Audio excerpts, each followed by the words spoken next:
澳門俾我嘅感覺，只要4個字就可以總結出嚟：又新又舊。你可以穿梭喺充滿歷史氣息嘅街頭，停低腳步回頭一望，高聳入雲嘅大型建築就坐落喺舊街之間。呢一種強烈嘅反差，亦都係澳門嘅特色所在。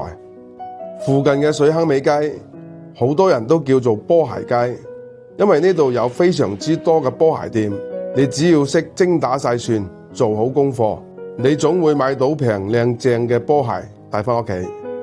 買完波鞋，不如去附近嘅松山行下。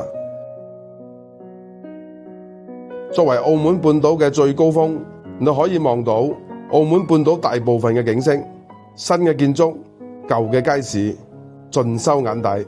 繁華嘅澳門，你喺呢度可以收穫到一份寧靜。但係時間差唔多啦，我要返去做返我嘅本職工作。返到大蠔軒，內心嘅寧靜轉為服務嘅熱情，食客喺入邊食得其樂融融，呢個就係對我哋最大嘅肯定。下一期我再帶大家睇下澳門其他值得打卡嘅地方，唔好行開，下期再見。